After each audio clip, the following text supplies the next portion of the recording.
Good morning, good afternoon, good evening, depending on where you are in the world. My name is Allison Furch. I'm the Executive Director at GALA. GALA is a nonprofit trade association that supports and connects the global language industry. I'm coming to you today from Seattle in the USA. And today we're going to have a panel discussion addressing content governance and the technology infrastructure that supports it, as well as some of the challenges and concerns in those processes and technologies. So before we get to the discussion, I have a couple of housekeeping items to go over. We have muted everyone's mics to cut down on background noise, and your cameras are switched off for the duration of the webinar. If you experience any technical difficulties, you can write in the chat, and my colleague Ali and I will try to help you. We are making a recording of this presentation. You'll be able to find it later today on GALA's website. The recording will be free to everybody, and we encourage you to share it. If you have any questions for our panelists, you can type them at any time during the conversation, and we ask you to please use the Q&A function in your toolbar rather than the chat function. So the Q&A function for questions, the chat function for chatting and greetings and saying hello. So since we have a large panel, I'm going to leave introductions to them or suggest that you read bios on the webpage where you found the webinar registration. So without further ado, I'm going to turn it over to Yvan, who will take it from here. And I'll see you again when we do Q&A. Very cool. Well, first of all, I want to thank the folks at GALA for setting up this event. And my co-panelists. So I'll go in the order of where I see you guys on the screen. So we've got Ruth Ann, who actually works with me at MasterWord. She is in Boston. I'm going to try to get that right because 5 minutes ago I didn't. Then we have Bruno Ehrman, who is calling in from Brussels. Christina, this is where I made the mistake earlier. Christina is calling us from Washington, D.C. We have Joseph from Geneva, and finally, last but not least, we've got Mikhail from Paris. And a special thank you to Allison and Alexandra from GALA for helping us with this discussion, which I think is a very, very important discussion. I was excited to be invited and to assemble a panel of people who have had long-term interest in technology and in standardization or standards of content and content governance. I think that we are at a stage, we've been doing this for 25 years, and I think we're at a stage at this point where the technology is there. There's more than sufficient technology to create a user experience supported by content and to have language and communication access for all. I think it's very important to look at this from a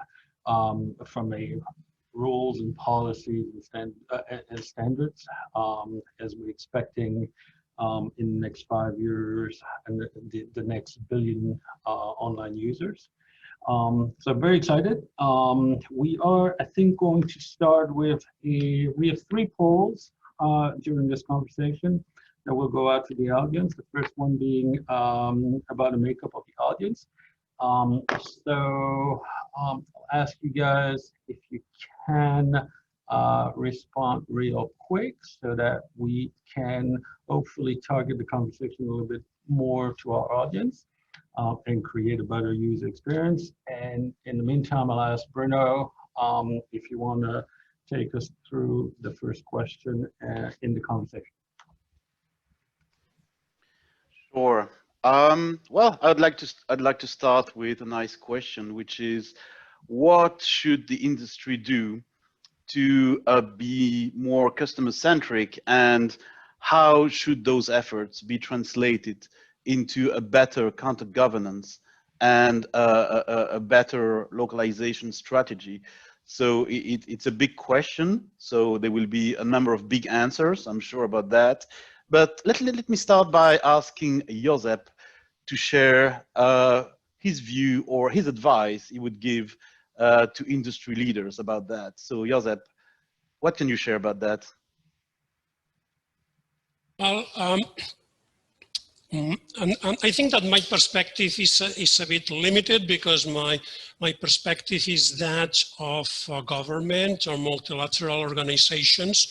And I regret to say that most typically in this kind of setting, what you have is a lot of interest in the content that you are producing, and you are producing this for you don't have so much the end customer in view. As a matter of fact, it's a bit interesting what happens in localization in my side of the industry. We don't have a clear customer. Then what we tend to understand as a customer is what I call a content broker.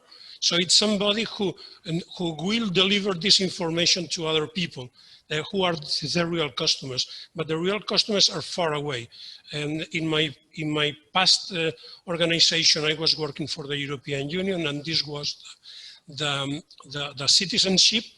And the citizens, you didn't talk to them. The closest you came to talk to citizens were lobbyists and panelists and MPs, but that was in the parliament. I was in the executive, so we were very far away from them. So what you are dealing with there is really those people who are preparing the content for the probably for the Court of Justice one day or whatever. So it's extremely difficult there to get a real grasp of what's the end user. So in this sense, other industries, and I'm looking at Michal, for example, certainly should have a much better idea of what the end user is needing, and they are much more focused on them. So I'm sorry, but that's my contribution there. All right, thanks, Josep. Well, Michael, yeah, go ahead. So yeah, if you don't mind, since Josep just called me here, I'll be happy to continue this. I would say this. Of course, my current industry and basically the previous industries I was involved in, to a large extent, did and do know what their customers are interested in. But I would say this, we shouldn't really take that for granted. We tend to know who our customers are, but I like to say that it's actually the customers themselves who know what it is that they need, right? We shouldn't just assume that we know better than the customer, right? We shouldn't assume that we, being, localization experts or content creation experts, are going to write this beautiful content that will speak volumes to our clients, right? So from my perspective and from the content perspective as such, I would bet on implementing the right sort of analytical infrastructure to get insights about the customer behavior and acting on them accordingly, right? So essentially, we should have some sort of a technology in place, regardless of what we feel we think the customer wants and what we perhaps know. And that technology should essentially be able to collect and analyze the data about how our customers react to the content they're served. Of course, keeping in mind all the data privacy regulations and the entire legal environment that we operate in, right? And correlating these behaviors about which we collect the data, right? Correlating these with the with the experience flows and with the actual content that the customers are exposed to. Now, if you look at that from this perspective, so you have the data that tells you what the customers do when exposed to this particular content, and you manage to somehow correlate it with your company's KPIs, be it new customers, be it lower contact rates in support, whatever. Every basically company has a slightly different set of KPIs. Then that gives us the ability to actually give the customers what they want, or more precisely, to give them something that they can relate to give them something they can act on, right? To do maybe some controlled experimentation to see if this version or that version of the content will actually make the customers better understand what it is that we try to offer them. Make better decisions as far as putting their or making their decisions about going ahead with us as the company that they want to work with is concerned, etc., etc. So just to summarize it, we should know a lot about our customers, but it's ultimately the customers who know best, and we should have a way of finding out based on data, based on something that is very, very tangible. Yeah, great point, Mikael. Thanks a lot. And I just mentioned the words governance and technology, and those words resonate very much with you, Christina. So what can you tell us about your view and also your experience in that area? Absolutely, Bruno. So one of the things that I see over and over again is that we continue to work in a legacy model where everybody inside of the organization is siloed, and we have this sort of notion, and it's a blurred notion, of who the user is and what the user wants. And what I see from a governance and a technology perspective is really great opportunities not to break down the silos, because everybody always says, oh, we have to break down silos. No, you don't. Marketing exists for a reason, IT exists for a reason, the business exists for a reason. But what we need to do is actually connect those silos in a way that's responsive to the user. So we know that the user wants hyper-personalization. They want just-in-time information, products and services that are relevant to them. And whether we have contact directly with the end user, or as is the case with Joseph's experience where he's using proxies, it's okay. We can still get, as Michal said, these analytics-driven insights to tell us how we ought to be organized and how we ought to structure our technologies, that through a set of policies and standards, we can really not just meet the user expectations, but honestly exceed them and drive innovation and creativity in response to what the user is looking to evolve to. And I think the only way that you can do that is by taking the organization and unifying the perspective. So rather than just having perhaps the business be thinking about a user from that highly user-centric perspective, whether it's a piece of content or a service or a product, taking that and marrying that lens with marketing, with sales, with the legal folks who understand things like what data can we collect and not collect, right? Taking that all the way through to procurement, to understand who vendors and third parties are that are perhaps having contact, or either directly or indirectly, perhaps through translation localization.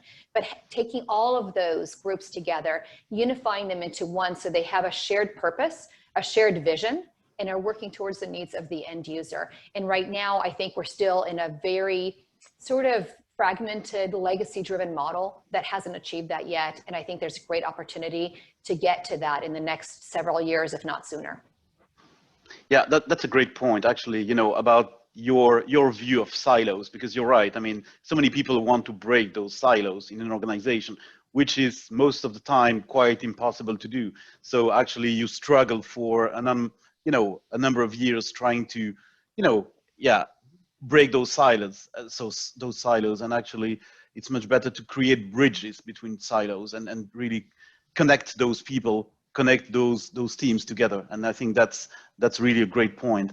So Ruth Ann, what is your experience, or what sort of advice would you give to an industry leader about making the localization strategy and the content governance more customer-centric? It's fundamentally very important to driving success in terms of optimizing revenue opportunities. If you don't understand your customer, and I think what Mikhail brought up about voice of the customer and the analytics behind it, that is so fundamental to building out good branding and consistency, being able to leverage that data and being able to utilize it in a very efficient manner. So it scales, it's control over messaging, and it's also very relevant to the customer's preferences. And that to me is just a consistent request I'm hearing from clients all over the world, that they want that consistency and they want that branding, but they want it to be done in the preference, the client's preference. And I think Mikhail summed it up very well about how do you get there by leveraging that technology piece and making sure that you're giving people what they need and want. Great. Well, absolutely. I couldn't agree more. So, Yvan, Bruno, let me ask you about your opinion, but first, let's maybe launch the second poll, which is, question will come up in a second on screen, which is about your biggest challenge. We're seeing, you know, a makeup of our audience, mostly people in the global language industry, but also buyers and analysts. So what is your biggest challenge? And we'll look at that and possibly discuss that a little bit later. But Bruno, before we wrap up this question, what is your experience? I think I'm going to quote you: "Building bridges between silos."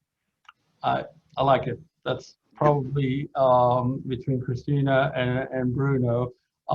That is the quote that I remember from today. Yeah, absolutely, Yvan. You're right. I mean, my own experience tells me that it's really essential, if you want to really put the customer at the center of your content strategy and your localization strategy, to be acting as a as a bridge builder, actually, in your organization.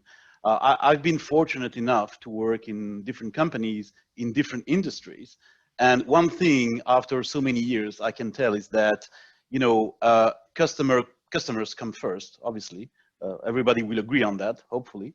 But I think this starts by also making sure that in the organization there is a clear understanding, awareness, adoption, acceptance of how this strategy and how the governance should be built. And I think, you know, it sounds easy, it seems easy to do, but I would say that it's not, based on my own experience. Maybe other people have other experiences. And to be honest, I think this is the biggest challenge, because when I talk about content governance or even localization governance, you know, you have a bunch of questions coming up about who does what, when does it happen, who should be involved, you know, well, a number of questions around stakeholders, around customers. And I think, you know, what I used to say when I'm asked about, well, my secret or my recipe for localization or globalization success, I say what you do well inside your company is going to be well received outside by your customers. So that would be my lesson. Sure. Yeah. For sure. Well, that's good. Okay, thank you very much. Thank you all. Thank you, Bruno. This is the perfect segue. I just read the results of the second poll. It presents a perfect segue into our next question. So 56% of you of the audience feels like there is a lack of clear roles and responsibility around content governance. I could not agree more.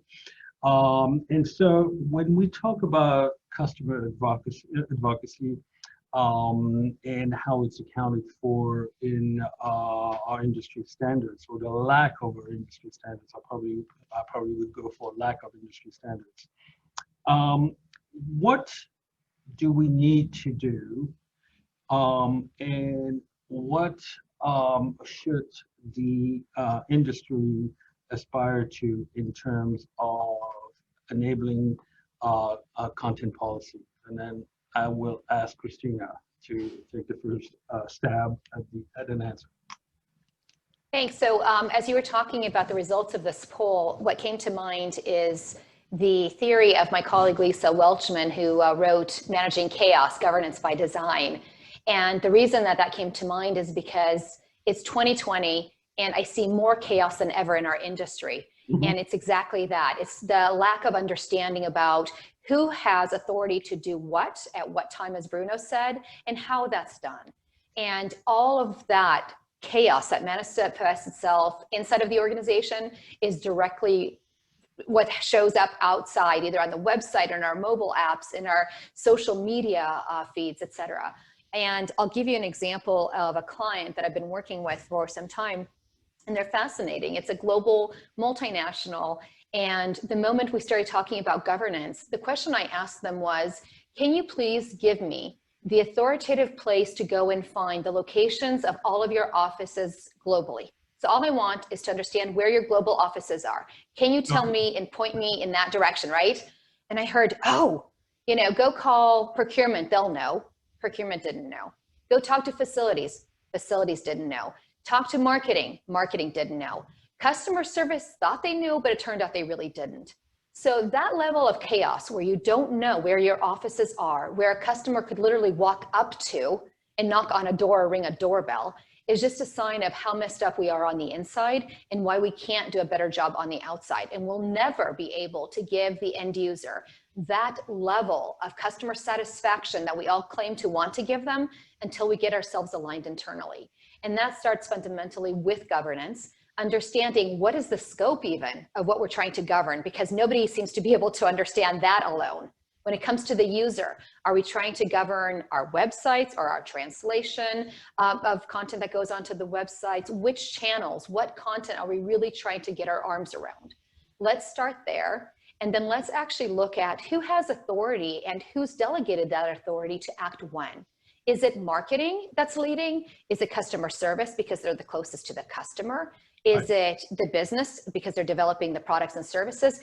Who's taking the lead and who's coordinating us as a community to come at the user in a unified, centralized way that says, I understand you, I'm listening to you, and I'm giving to you exactly what you need and when you need it.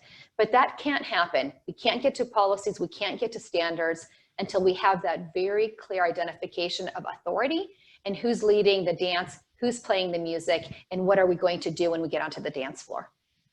That's right. That's right. I agree. And as a follow-up question, Mikhail, you made a good point earlier about data.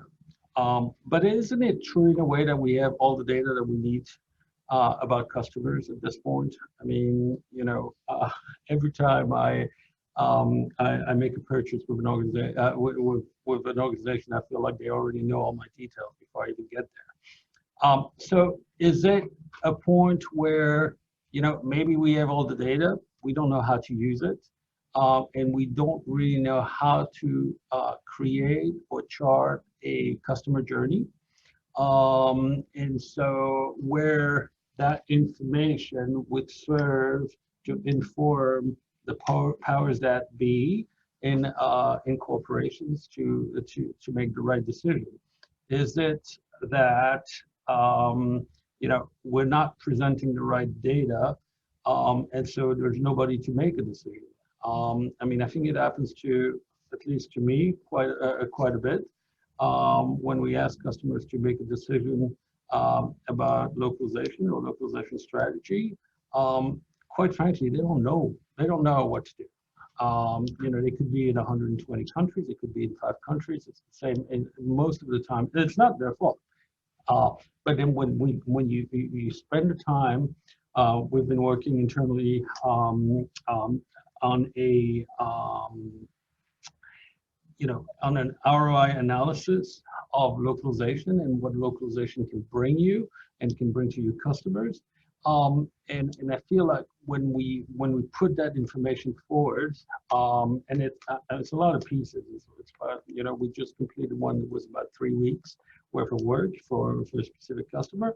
But when we put that information forward, you know, we actually, I feel like we give customers the information that they need to make a decision. So because to your earlier point, we do have a lot of data, but are we just not using it correctly to derive a proper strategy?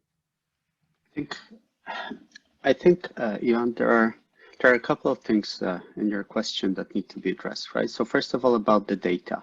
Yes, I would venture to say that big companies probably have all the data that, you know, that they can gather and that the customers let them gather by giving their consent, right?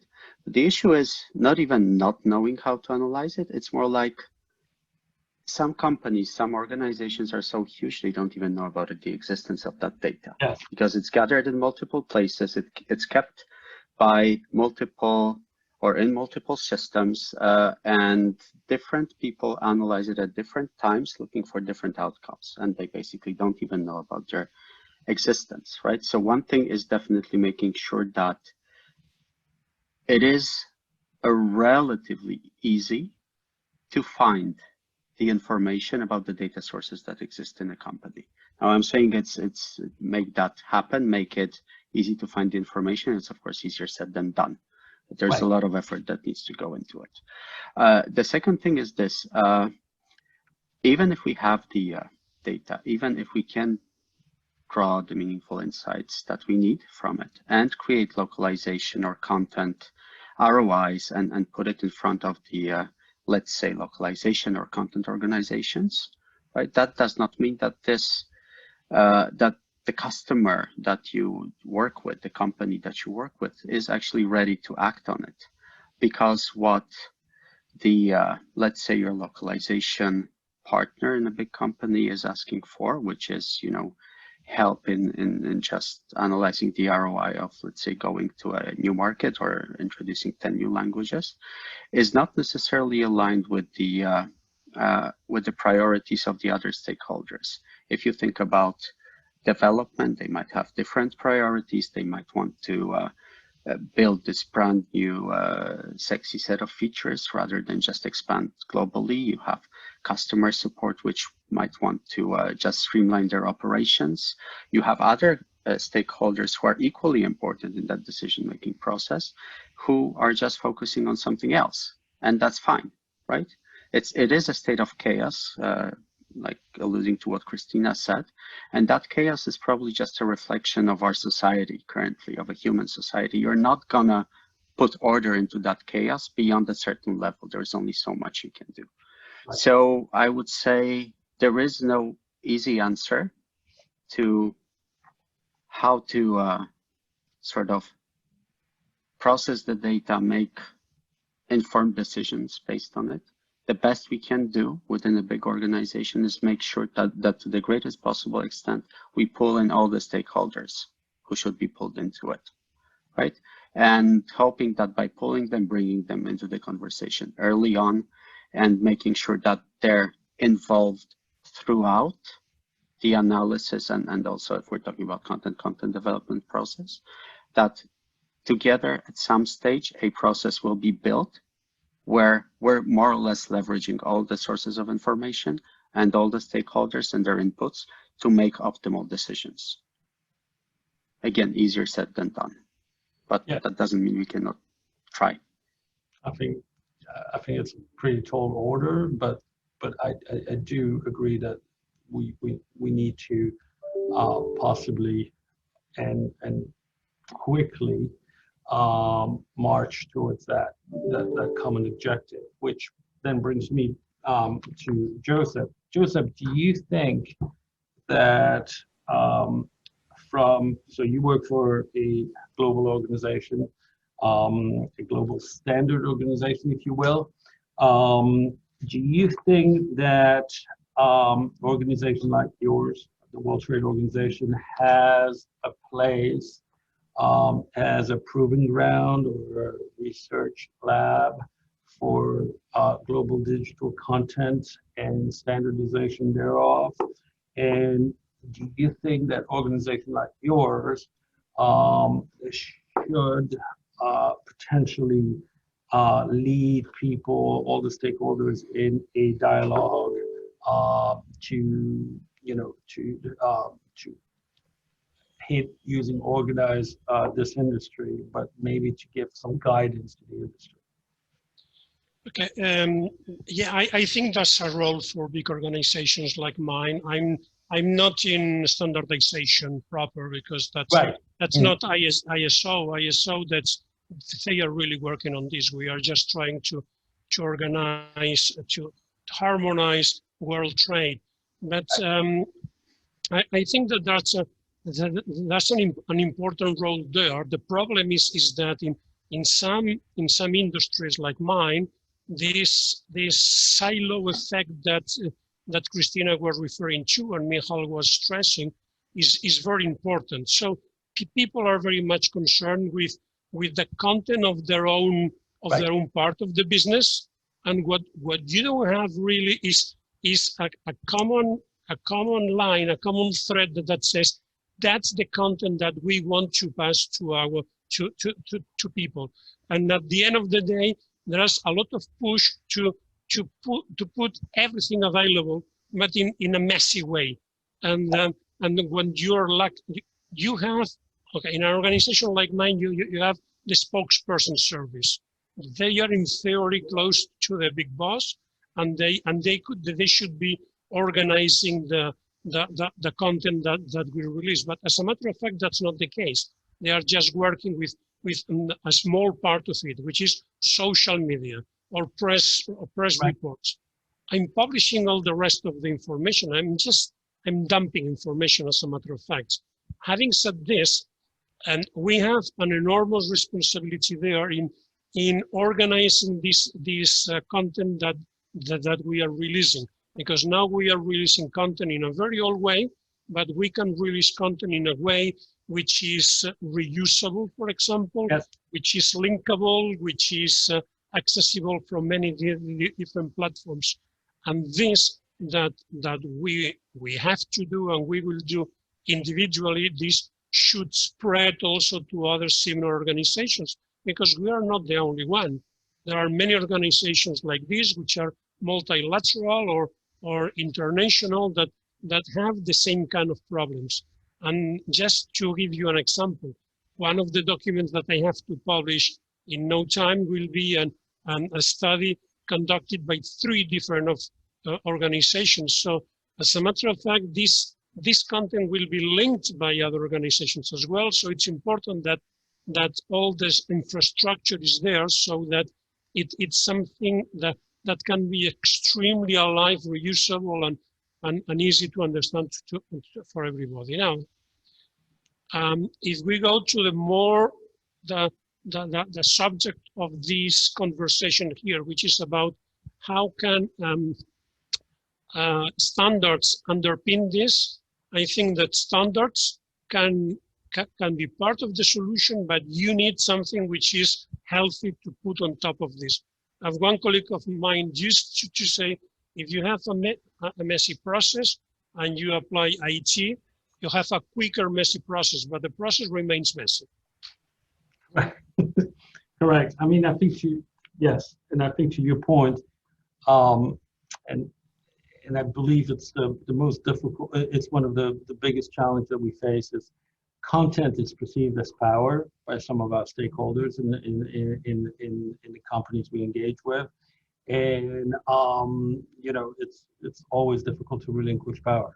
But I do think we have the technology to do this. And to me, content governance is just that, using the technology to leverage the corporate content that's available and make it available for all.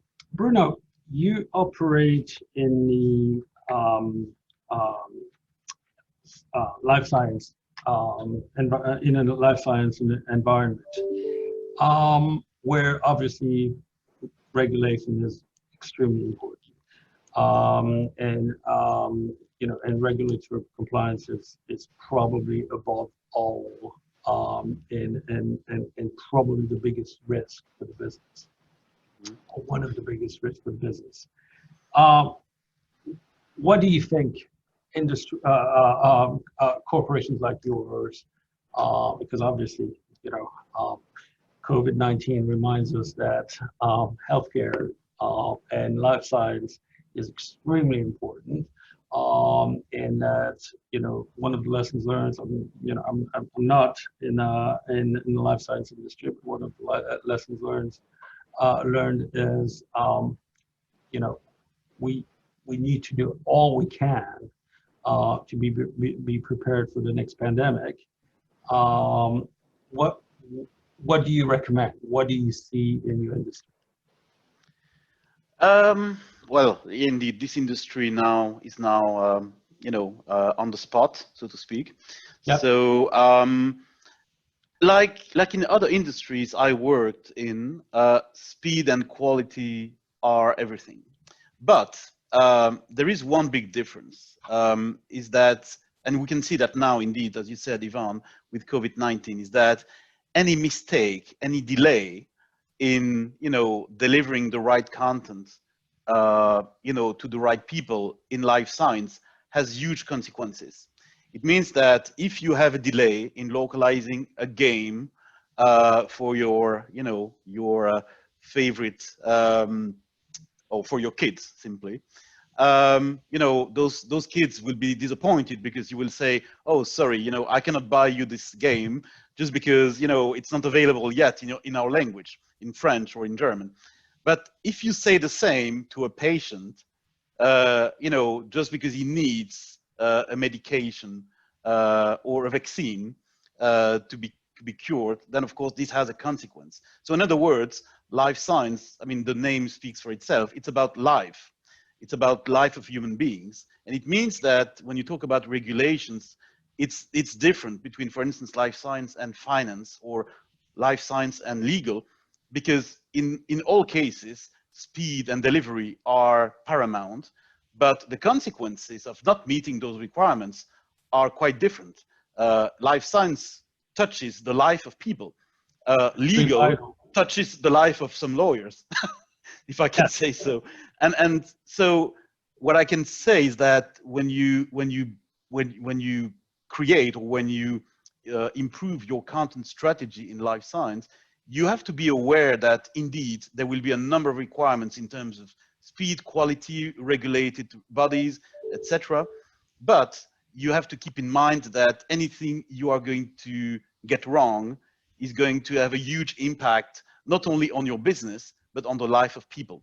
And this is very true now with the COVID situation, because as you know, there are so many companies working on the vaccine right now. And it means that the first one who is going to win is going to be the one who is going to deliver the right content, if I can use the vaccine as a content, to the right people at the right time.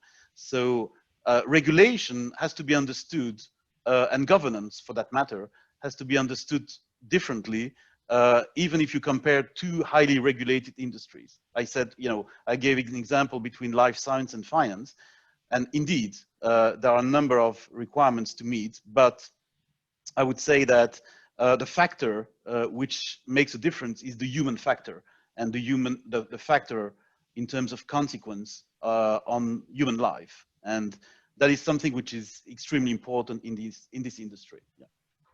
If that makes sense. Yeah, totally. Thank you. So, yeah. Rufan, I'm going to come to you in a minute, but just household items, kind of logistical here. We have 40 minutes to go. I don't know if we have questions for the panelists yet, but we'd like to leave at least 10 minutes at the end. And we have one more poll. So I suggest let's move on to the next poll, which is, if you had a magic wand, which of these items would make your job easier? So thank you in advance for the responses. And then Ruthann, as representative of LSPs, what do you think our role is in making that happen? And are we doing what we should? I think our role is to help sift through everything. The description of chaos really resonates very well, because we as an LSP go in and we try to find and fix problems. And I think that the best instance where this gets fixed very quickly and efficiently is when you can get to the leadership team that understands the importance and gives the authority to prioritize the content and the messaging, and really also to figure out what content is the most important and what the messaging should be behind that. The chaos gets worse when, as you mentioned, all the silos and they're not working together under a good leadership structure. It gets very, very difficult to sift through and make a lot of sense of everything.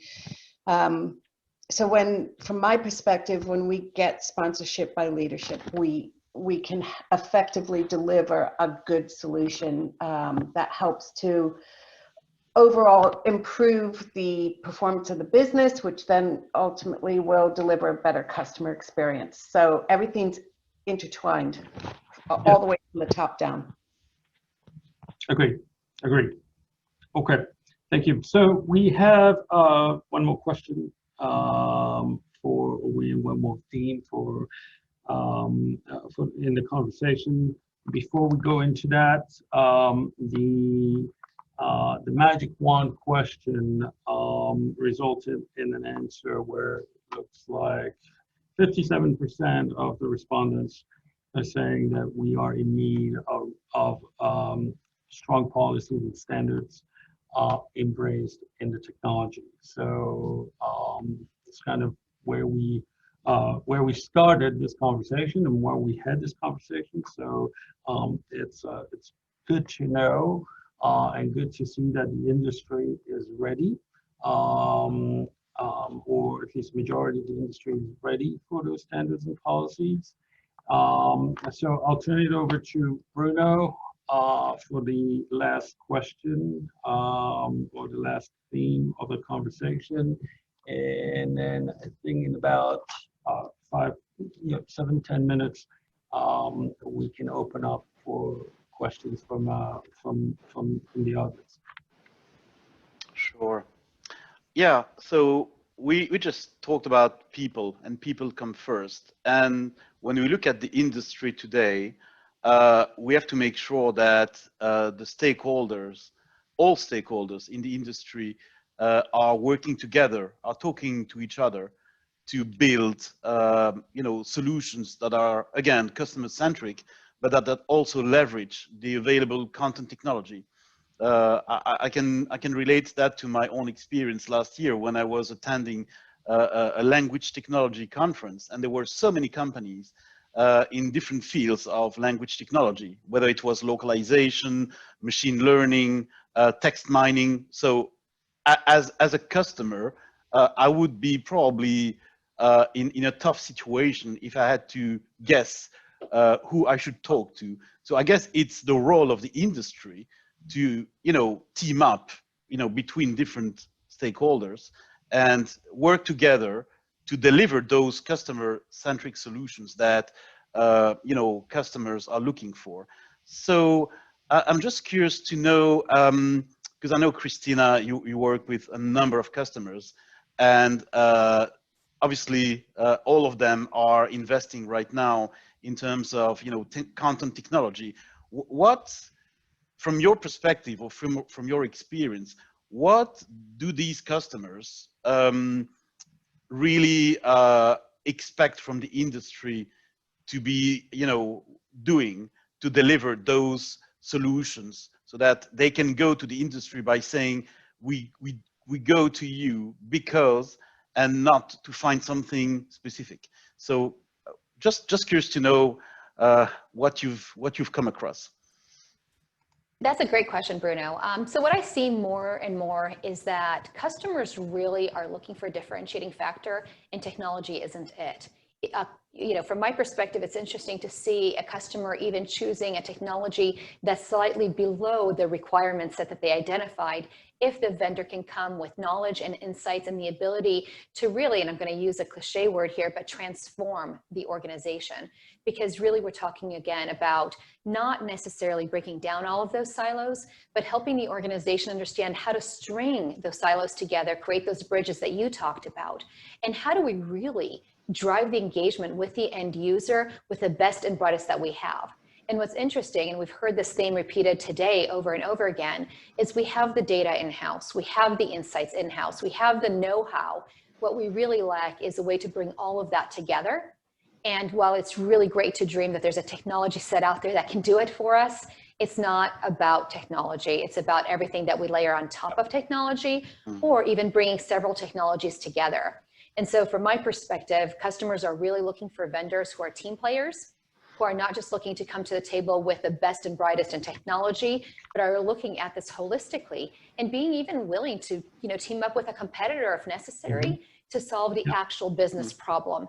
And those are the vendors that not only are meeting the customer need, they're exceeding it, and they're cementing themselves as a trusted go-to partner in the industry.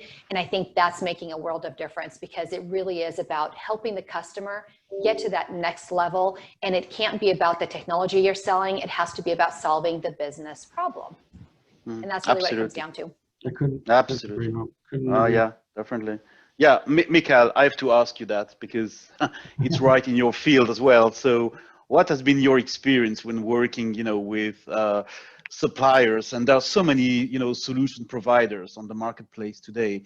So what has been your journey with those guys in the industry? Well, I have to say I 100% agree with Christina. I've seen a lot of definitely sales pitch as far as certain solutions being offered as, you know, miracle cure snake oil that will solve all your problems. That doesn't exist, especially from the big customers' perspective, but even smaller ones. There is no solution out there that is gonna fix any single set of problems, let alone end-to-end, right? Because every company is different, and the bigger it is, the more unique it is, if you think about it, right? So the key issue and the key sort of decision-making factor for me is if the technology vendor that I'm talking to really understands that they need to understand my problems, that they ask the right questions, that they're open to providing a solution that's not necessarily just right off the shelf, that's out of the box. They basically are ready to talk to me to either tweak or build something completely new so that it works for me. And when I say it works for me, ultimately it needs to work for the customer, right? It needs to give me the tools, it needs to give me the solution that I can essentially use to understand what the customers want and deliver it working with all the right stakeholders. So in short, there is no perfect solution out there.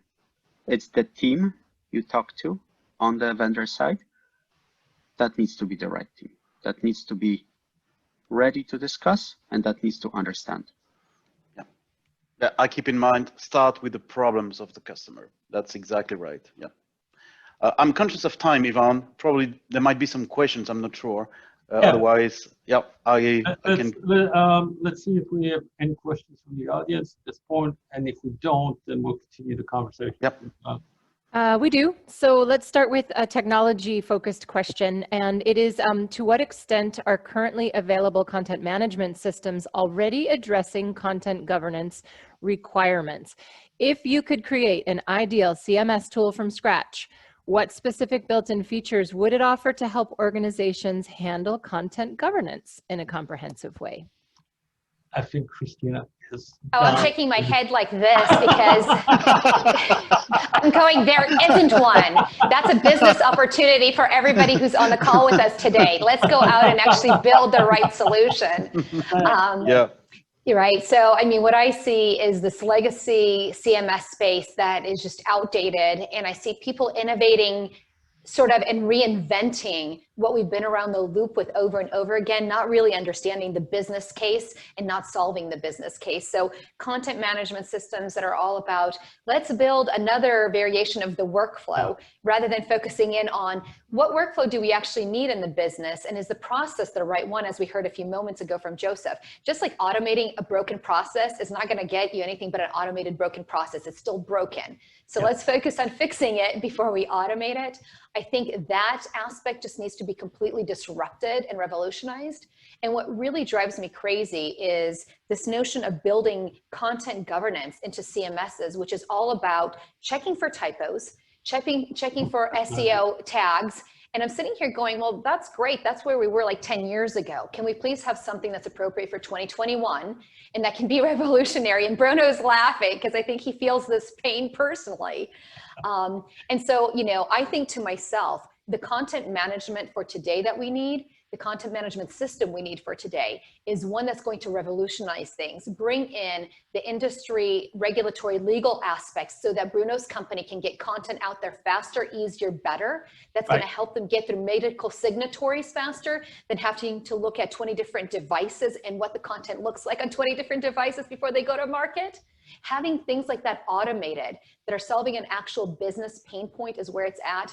And I'm disappointed to say that in 2020, and it's been a long time now, we still don't have the perfect CMS. And I can't point to anybody who's revolutionizing the industry, but I'm happy to be educated by my panel colleagues if they feel differently.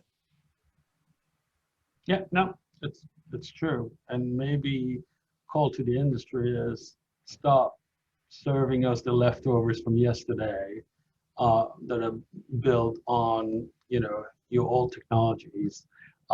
You know, the technology has evolved. It might require a completely recode of your technology platform, but you know, we have technology that's way better performing than 20 years ago. So, you know, we've had enough of the leftovers. Joseph, do you want to weigh into this question? How many questions do we have, Allison, maybe? We've got another one actually that's coming from me that's a people-focused question, but I think you should, if Joseph has something to add, please do. Well, okay. I had something to add on the previous discussion, just a very short comment, because Michal was talking about the customer and the solutions, and I was thinking of two things. One is that we need certainly, when we have different how to say, activities or different processes that must connect, what we need is not something huge covering everything, but good bridges, good connectors, you call it.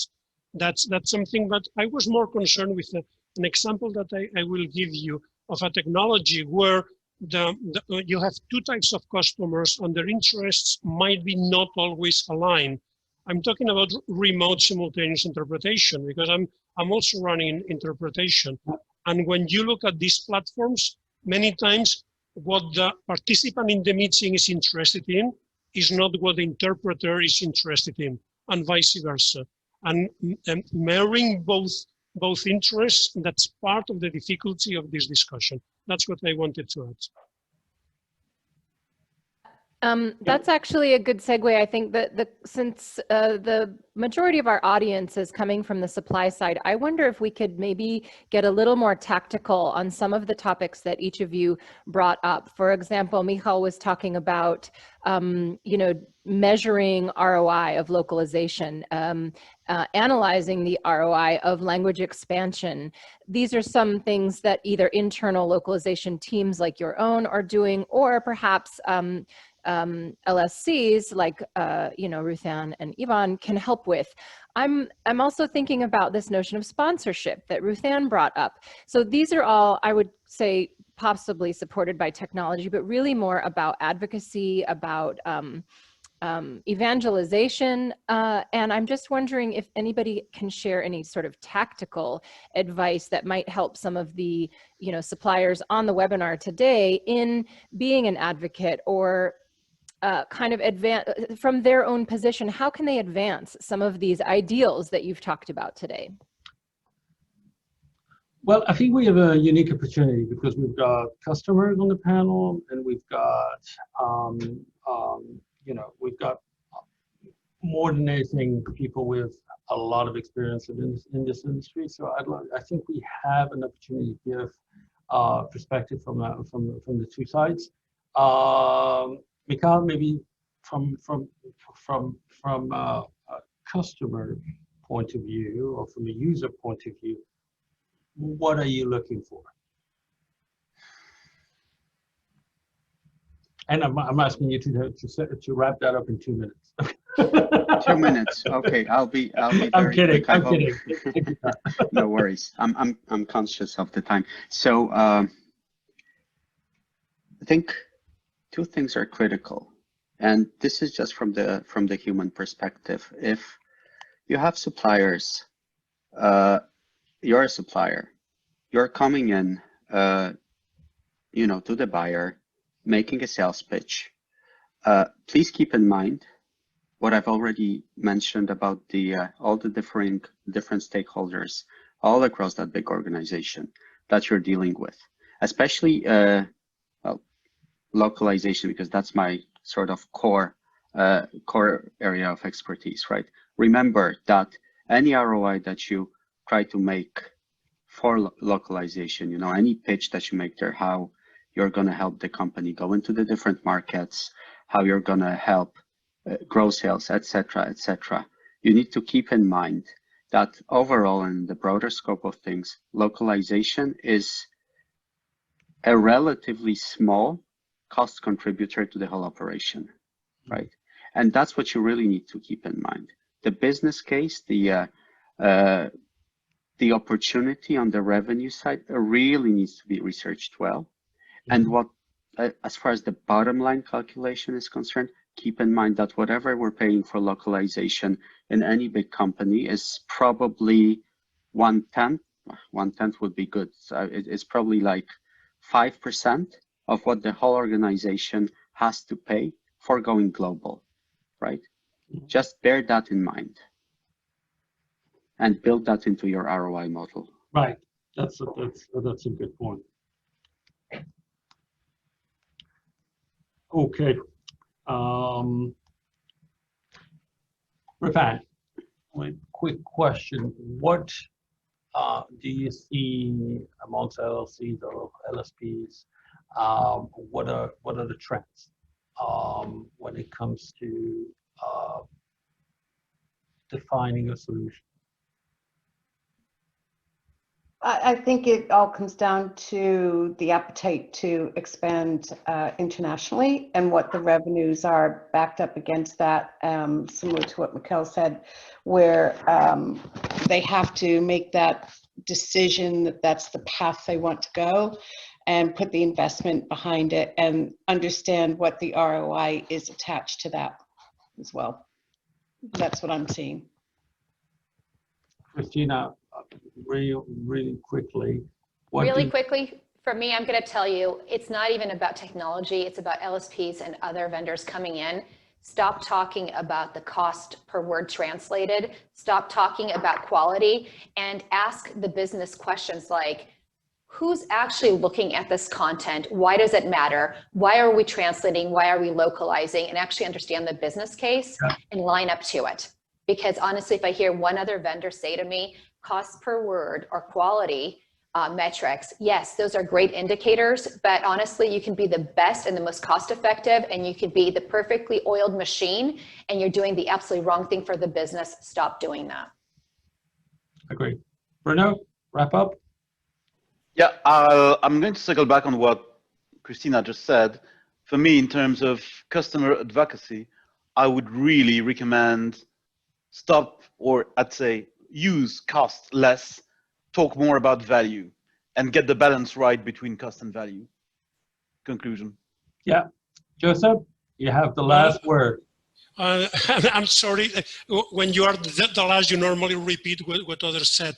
But from the beginning, I've been thinking of something that came up in a meeting a number of years ago, which is that many companies are translating useless content just because they never cared about which content has a meaning and which content adds to the revenue chain. So you should curate your content and then you go into localization. I think that's true. That's true. Well, guys, it's been an hour now. I think we've only scratched a little bit of the surface of this problem, but at least I'm happy that we brought it to the forefront in discussing with Allison and Alessandra. I know that it's not the typical subject for Gala and for webinars, but I hope it will open and elevate the conversation. That's what we're trying to do. Yes, I agree. Cost and quality, great, but that's a given, pretty much. It's how do you leverage what you have? So I'm honored and pleased to have been part of this conversation with you guys. I hope that it's only the beginning of a much broader conversation across the industry. And we're more than happy to undertake this conversation. Cool, thank you. Thanks, Thank you, Allison. Yeah, Thank many you. thanks to all of you from Gala for participating today. Thanks to the attendees for being here. And we'll see you again soon, hopefully at another Gala webinar. So thanks everybody. Have a good night or a good day. Bye-bye. Thank you. Bye. Yep. Bye-bye. Bye-bye.